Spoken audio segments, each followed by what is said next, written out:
Let's visit the Tennessee Central Railway Museum. But then these cars, since they have tinted windows, especially the dome cars, since they have tinted windows and they're silver, they obviously absorb a lot of heat. They are inside these cars. If it's 90 degrees out here, it's 120 in there. I mean, it's quite the difference in heat, because whenever you step into one of these cars, you stay in there and you walk outside to this heat, it feels like it's air conditioned. And they were selling these, and one of our members here bought it, brought it here and said, I'm going to restore it back to what it used to be. So that's our most recent restoration. Here is a nice Army SW8. Now, I don't consider it work, but yes, if you have fun doing it, you never want to danger on it. So. This is a 7B, and here is a second.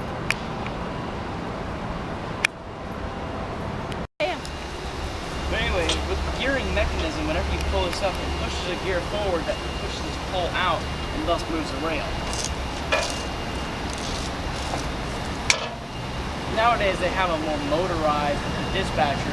If this was a switch in the main line, they would have to call the dispatcher to turn on the motor to actually pull it back. But it's the same setup, just it's not done by hand.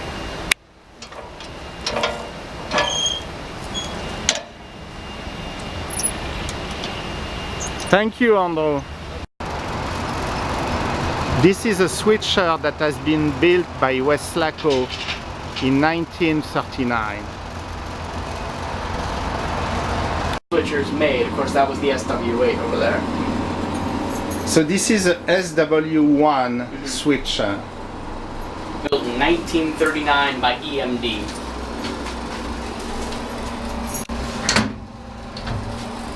That's just your air brake.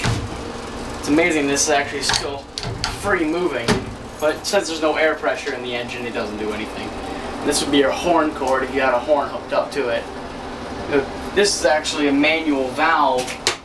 As you can tell, this doesn't pull all the way back, but what happened is sometimes they had them straight on the roof, sometimes they had them over here. When you pull this down, it releases a little bit of air from the air compressor straight into the horn.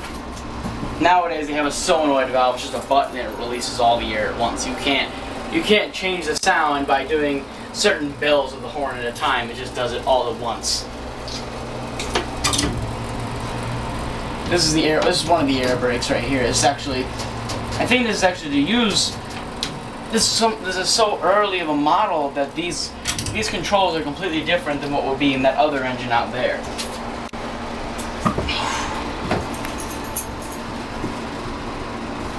Immediately, you just pull that up and it would release all the air.